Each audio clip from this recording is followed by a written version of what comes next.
হযরত লোকমান ডাক দিয়ে বললেন, ছেলে আমার, 12টা ওয়াজ আমি তোমাকে করব। وَإِذْ قَالَ لُقْمَانُ لِابْنِهِ وَهُوَ يَعِظُهُ يَا بُنَيَّ لَا تُشْرِكْ بِاللَّهِ إِنَّ الشِّرْكَ لَظُلْمٌ عَظِيمٌ। আল্লাহু আকবার। ও আমার বৎস, ও আমার প্রিয় বৎস, বুনাইয়া, এটাকে বলে ইসমে তাসগীর, ইসমে মুসাগগার, ক্ষুদ্রতাবাচক বিশেষ্য। ইয়া ইবনি, হে আমার ছেলে বলেননি, বলেছেন ইয়া আমার বুনাইয়া, আদর করে সোহাগ করে হযরত লোকমান তার ছেলেকে ডাক দিলেন, ও আমার খোকো, ও আমার খোকা, ও আমার সোনামণি, ও আমার জাদুমণি, লা তুশরিক বিল্লাহ, আমি বাবা হয় বলতেছি, এই পৃথিবীতে 1 নম্বরে যেই গুনাহ থেকে বাঁচবে সেটা হলো আল্লাহর সাথে আর কাউকে শিরিক করবে না। ইন্না শিরকা লা যুলমুন আযীম, নিশ্চয়ই শিরিক হলো সবচেয়ে বড় জুলুম। আমার বন্ধুগণ, এজন্য সন্তানদেরকে নসিহত করতে হলে হযরত লোকমান আলাইহিস সালামের প্রথম যে সুন্নাত সেটা হলো আদর করে সোহাগ করে ভালোবাসা দিয়ে আদর মাখা দরদ মাখা কণ্ঠে বলতে হবে, বাবা, ও আমার জাদু, আমার সোনা, তুমি যদি গুনাহের কাজ করো তাহলে আল্লাহ নারাজ হবেন, আমরাও কষ্ট পাবো, সুতরাং গুনাহের কাজ করো। এরকম জাদু মাখা কণ্ঠে আদর দিয়ে দরদ দিয়ে যখন বলবেন, তখন সন্তান আপনার কথা শুনতে বাধ্য, তার বিবেক নাড়া দিবে। কথা ঠিক কিনা? কথা ঠিক কিনা? সব সময় কর্কশ ভাষায় ধমক দিয়ে আর বেদ দিয়ে শাসন করে মানুষ করা যায় না। নবী আলাইহিস সালাতু ওয়াস সালামগণ, সালফে সালেহিনগণ এইভাবেই আমাদেরকে শিক্ষা দিয়েছেন যে আদর দিয়ে সন্তানদেরকে নসিহত করো। সুবহানাল্লাহ। বন্ধুগণ, হযরত লোকমান বললেন, লা তুশরিক বিল্লাহ, আল্লাহর সাথে কাউকে শিরক করবে না। ইন্না শিরকা লা যুলমুন আযীম, শিরক হলো বড় জুলুম। জুলুম 2 প্রকার, জুলুম আলান নাফস, জুলুম আলাল গায়র, নিজের উপর জুলুম, অন্যের উপরে জুলুম। 1 নাম্বার কি? বাংলায় বলেন, 1 নাম্বার কি? নিজের উপরে জুলুম। গুনাহ করাটাই নিজের উপরে জুলুম।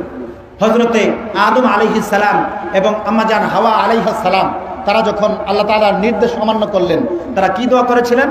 রব্বানা যালামনা আনফুসানা ওয়া ইল্লাম তাগফির লানা ওয়া তারহামনা লানাকুনান্না মিনাল খাসিরিন। আল্লাহু আকবার। রব্বানা যালামনা আনফুসানা, হে আল্লাহ, আমরা আমাদের নফসের প্রতি জুলুম করেছি, আল্লাহ তোমার কথা অমান্য করেছি। ওয়া ইল্লাম তাগফির লানা, আল্লাহ তুমি যদি আমাদেরকে ক্ষমা না করো, লানাকুনান্না মিনাজ জালিমিন, তাহলে আমরা জালেমদের অন্তর্ভুক্ত হয়ে যাব। নাউযুবিল্লাহ। তাহলে একটা হলো নফসের প্রতি জুলুম, আরেকটা হলো অন্যের প্রতি জুলুম, অন্যের অধিকার নষ্ট করা, অন্যের হক নষ্ট করা, একজনের হক আরেকজনকে দেওয়া, এটা হলো জুলুম। এটা কি? আরো জোরে বলেন, এটা কি? আল্লাহ তাআলার সাথে কেউ যদি শিরক করে, শরীক স্থাপন করে, তাহলে 2 দিক থেকে জুলুম হয়। 1 নম্বরে সবচেয়ে বড় গুনাহ, সবচেয়ে বড় গুনাহ, যেই গুনাহ আল্লাহ মাফ করবেন, আরো চিল্লায়া বলেন মাফ করবেন।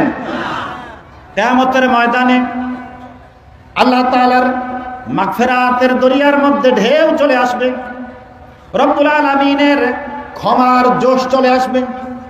আল্লাহ রব্বুল আলামিন ডাক দিয়ে বলবেন, আমার বান্দাদেরকে ক্ষমা করে দাও, আজ আমি গফফার, আমি গফুর, আমি রহমান, আমি রহিম।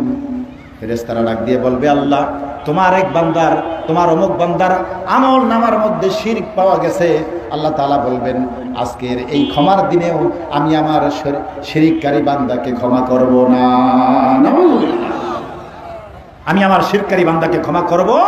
যদি আল্লাহর ক্ষমার দরিয়ার মধ্যে জোশ আসবে, ঢেউ আসবে, সেদিনও আল্লাহ মুশরিককে ক্ষমা করবে না। তাহলে শিরক হলো সবচেয়ে বড় গুনাহ। আবার শিরক যে করে, সে শিরক আযুলম আলাল গায়র, অন্যের প্রতি জুলুম করে, আর এই জুলুমটা সরাসরি আল্লাহ তাআলার প্রতি হয়ে থাকে। নাউযুবিল্লাহ করেন। সেজদা পাওয়ার মালিক হলেন একমাত্র আল্লাহ তাআলা। সেই সেজদা আল্লাহ তাআলাকে না দিয়ে কোনো বান্দা, কোনো সৃষ্টি, কোনো হাবিজাবি বস্তুর কাছে, মূর্তির কাছে, বট গাছের কাছে, তুলসী গাছের কাছে মাথা নত করা, আল্লাহ তাআলার হককে অন্যকে দিয়ে দেওয়া, এটা আল্লাহর প্রতি জুলুম, আর এটা হলো সবচেয়ে বড় জুলুম। জোরে বলেন নাউযুবিল্লাহ।